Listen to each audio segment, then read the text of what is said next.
to Unity Church of San Marcos, where myself, Reverend Paula SKILES, and India Taylor, who is my musician today, are bringing you a message for our Sunday service. Today's message, the road to Emmaus. And so in this morning, or in this week even, we are all still sheltering in place. And I like to think of this as my sacred time out. And not because I've done something wrong, but something that I'm taking time apart. And I'm utilizing my time in that way. And I bet some of you are as well. And then again, I bet some of us are probably looking at our family and seeing them in a totally different light. Perhaps maybe one with impatience coloring the lens, or perhaps frustration. Maybe there's even some of that, along with a little bit of depression. There are so many different ways that we could be going through this experience. I've heard from so many different individuals, their experience. And generally, right now, I'm hearing that people are doing well in this time apart, but they're also, some of them are alone, some of them are with family, some of them are looking at their neighbors and wondering why they live where they live. Whatever it is that's been brewing and coming to the forefront, I invite you now to take this time apart and let this be you and God's time. We have just celebrated around this world the risen Christ. And what we are about this week is the road to Emmaus. And what is that road to Emmaus? Why would there be a story of that? I mean, why not some other city? And why would Jesus appear to Cleopas and someone who's not named, but a friend, and not to someone else who, there were so many people that were obviously at the tomb to hear Mary's story? And why not somewhere along another road? Why is this road important? Why is this place important? And what does it mean? Jesus used parables to offer interpretations of the scriptures for the people of his day. And those parables were understood and given meaning by the scriptures themselves. Today I offer the idea, and I would like you to think about this and consider it. What if all of those stories in the Bible had meanings to them beyond just a literal history or something that happened, but a spiritual significance? And those stories are significantly meaningful for you and I in how we can learn to live better lives, that our spiritual lives take on a different focus and more focus as a result of seeing these stories. Maybe you're aware and maybe you're not, but the people of the ancient world had meanings, whether it was in Aramaic, Hebrew, or Greek or Latin, had meanings for the names that were ascribed to the cities and people and areas and countries. And those meanings were descriptive of an energy, if you will. Cleopas means Father of Praise. And Emmaus, all of these cities, Emmaus meant mineral springs, baths. There are so many things that it could mean. And so I want to share with you this morning a thought about how this is our story. And Jesus' story is your story, my story. And it's not just a story about a man who lived some 2,000 some odd years ago. It was Mary Magdalene who was one of Jesus' dearest apostles. She's the one who first saw him. She thought he was a gardener at first, and then she realized and saw it was Jesus. And then she went and talked to all the people who were standing around and told them about him having come out of the tomb. Now, many people have wondered over the years and over the ages, did Jesus rise? Did Jesus come forth from the tomb? To me, I don't think it's so much that it's a wonder that Jesus rose from the dead. No. I think what the wonder is that you and I think we could keep truth in a tomb. That you and I think that we could keep the powerful life of God in a tomb. I think that the wonder is that you and I think that we could keep beauty in a tomb, or the peace of God in a tomb. The real wonder is that you and I thought that we were able to keep Jesus even for 3 days in a tomb. So my thought this morning is that story of Cleopas, Jesus, and another going to Emmaus and what occurs. Now, on one level, you have early morning, everybody's around the tomb, they hear the story, and then Cleopas and his fellow disciple, they're walking back to Emmaus where they live, and they're talking as if, they're doubting. Mary has probably been hitting a little too much wine lately, okay? They're really not quite sure about her story. And so they're chatting, and about the time they're really going on about, wondering about all of this and about Jesus and about the whole thing. Who comes walking towards them but someone they do not recognize, but it is Jesus Christ. And as he's walking with them, it's discerned that, he's unaware of what has transpired. And according to them, how could anyone not know? Because this was the big news. If this were today's date, it would be cast out on every news channel. They might have even blanked out all of the other station. Okay.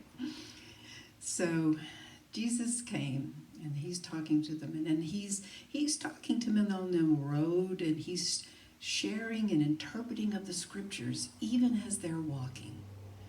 But it's not until they get to Emmaus, all right, where they are breaking bread together, which means they're having a meal together, and they're experiencing that experience of breaking bread, that their eyes are opened and they see Jesus for who he is, the Christ.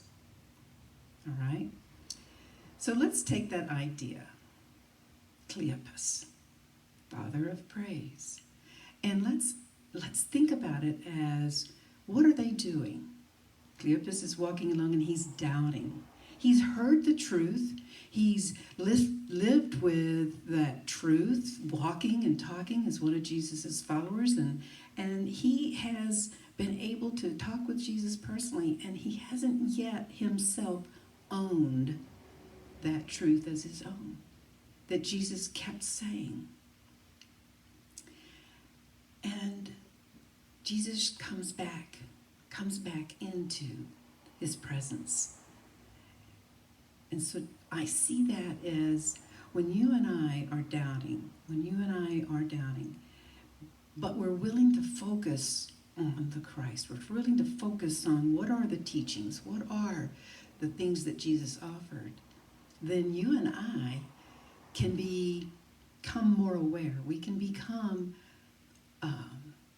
like Cleopas. Our eyes are opened to the Christ. And where is the Christ?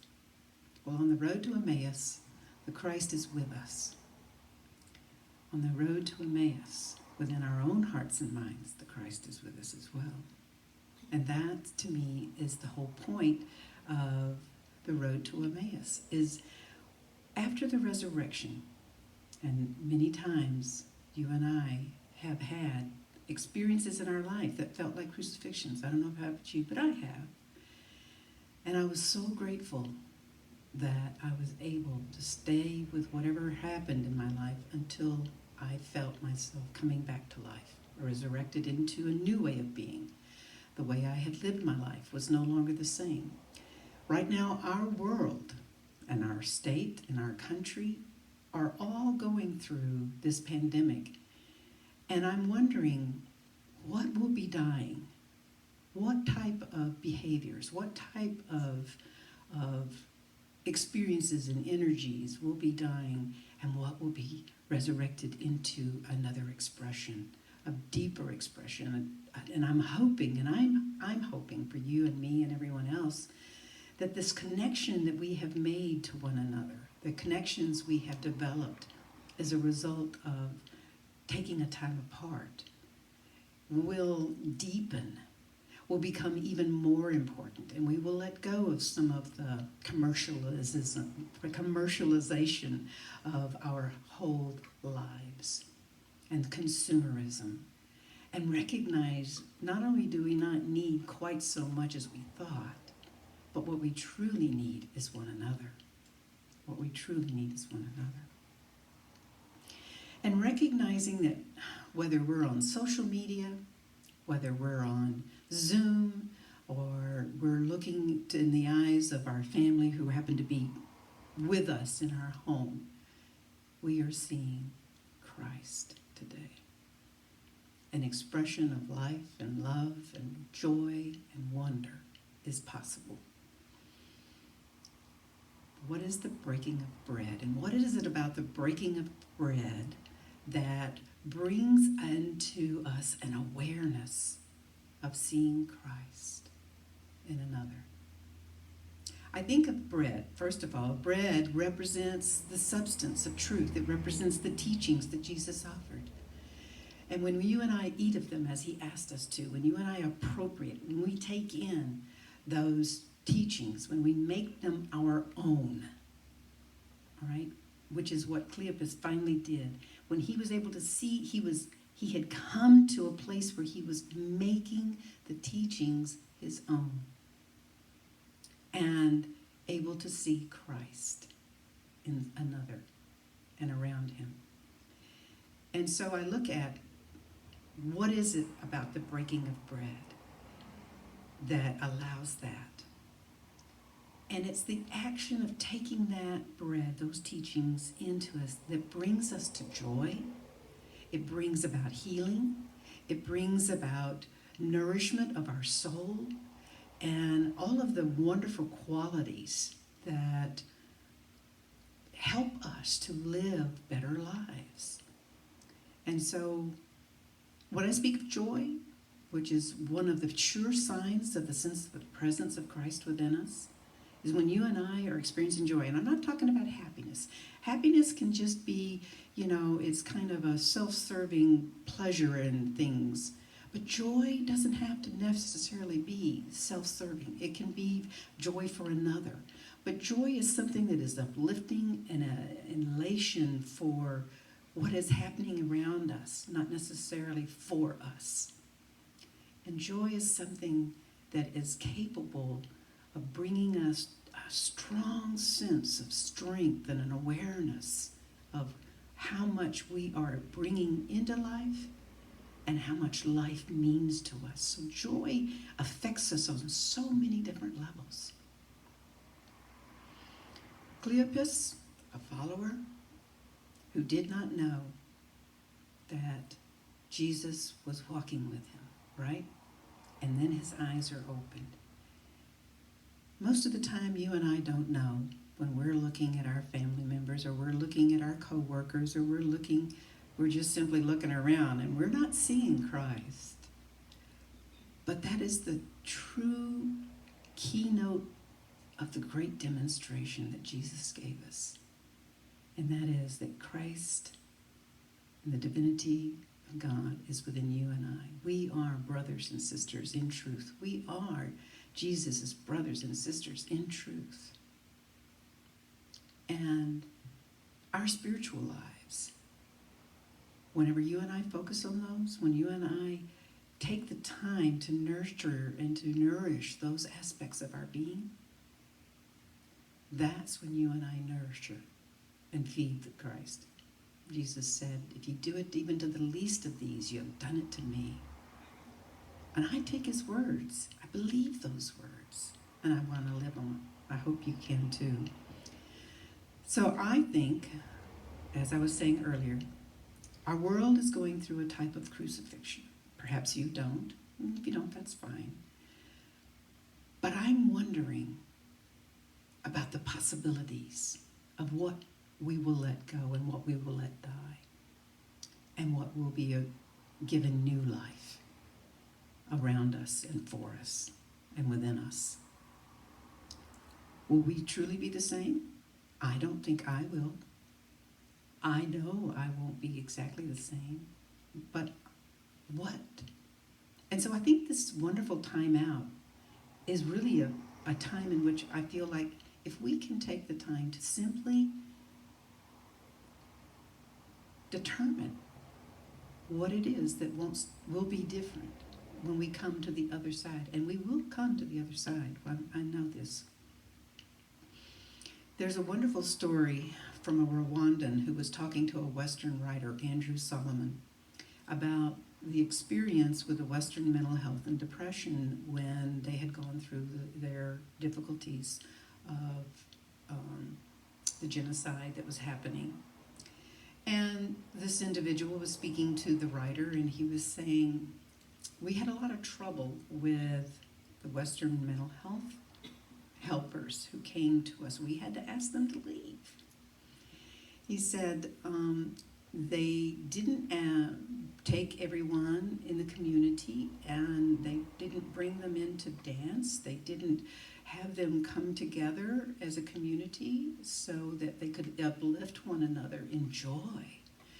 And all they did was make the depression worse by sitting in these dark buildings and talking and having everybody talk about what had happened that was so horrible to them for an hour or more. And it just made things worse. They didn't dance. They didn't come together. They weren't out in the sun where we could feel God's light and love moving around us. So we just had to ask them to leave.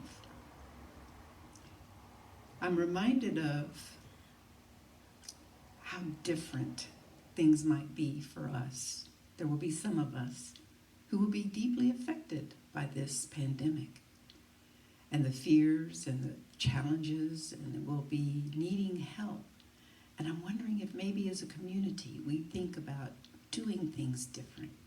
Not that talking about something isn't helpful, but that you and I reconsider how we go about supporting and loving one another and bringing out and allowing that sense of Christ to be brought forth and seeing that in one another instead of seeing illness. And I'm just wondering, but that's part of it. So I'd like to have India share with us a thought for a moment. Well, this is a song by Faith Rivera about how Christ is always walking beside us. Yes. Where I am.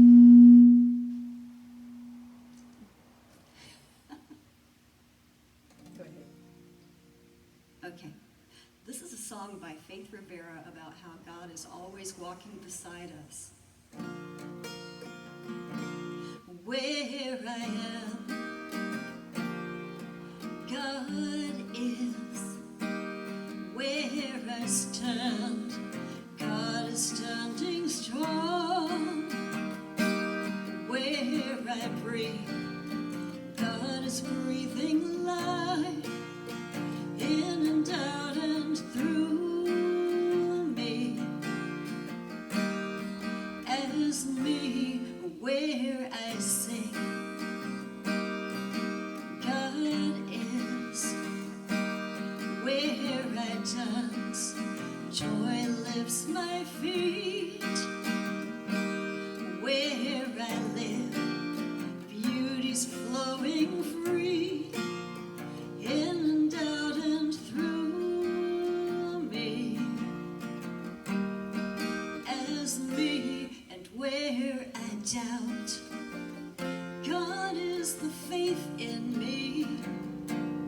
Where I cry, God is the comfort there. Where I seek, God is the answer. Here and now, forever and ever and ever. Where I am, where I stand, where I play, where I work and breathe and move and be, where I sing, where I dance, my dance, my dance, wherever I go,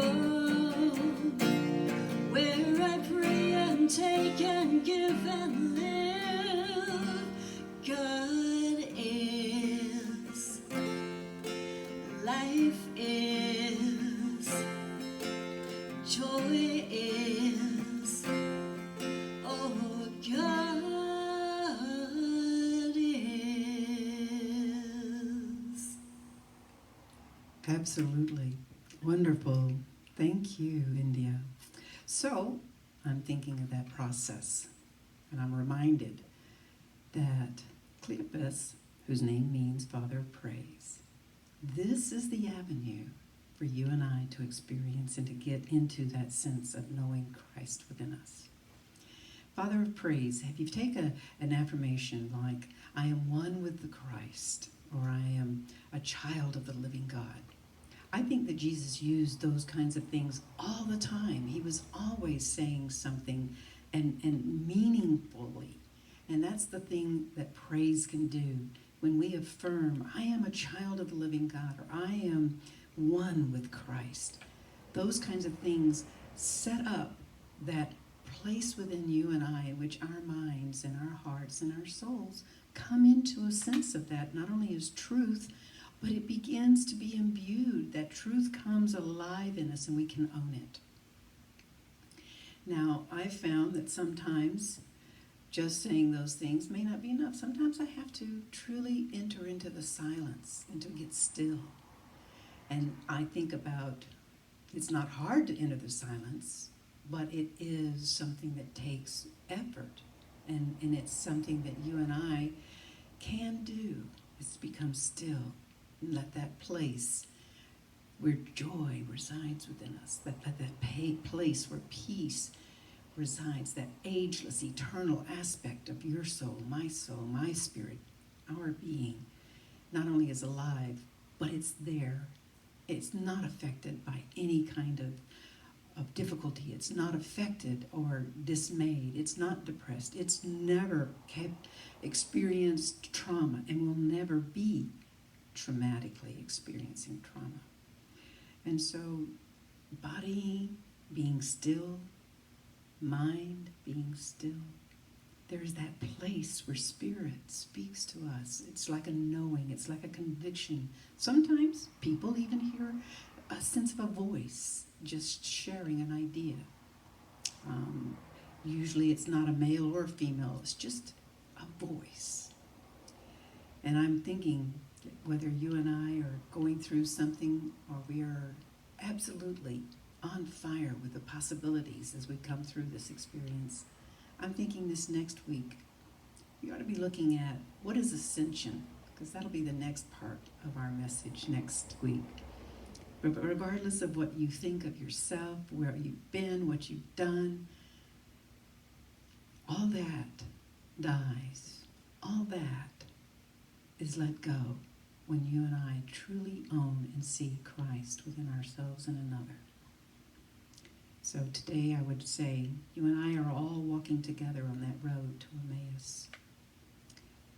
The baths, the mineral springs, those places where we are washed in releasing all of the difficulties and letting ourselves truly experience Spirit. You and I can come forth from the tomb of the pandemic, living new lives, resurrected with a new sense of joy and well-being. And I invite you to walk with me, knowing we are dancing in the light of Spirit. We are coming together as a community. We are sharing in the light of the sun. And I invite you to do that with me. Our doors, by necessity, are not open as a church right now. And so we can only come to you through this avenue. But we invite you to be with us again. Thank you for being with us. And our church is solely supported by your love offerings. We pray that you have been nurtured and fed and that you feel that you would like to share. Please go to our donation link and PayPal will take care of it for you. Bless you. God bless you. Let's take Paula's beautiful message with us into the week with Get Ready, My Soul.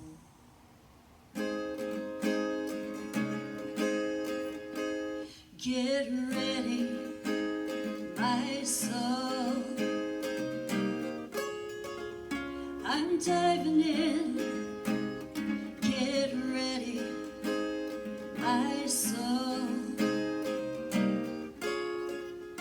I'm diving in to the deepest kind of love, to the sweetest kind of life. Get ready,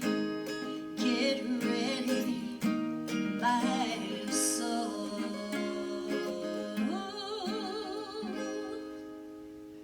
Thank you, Daniel Nemad. Thank Yes. you all.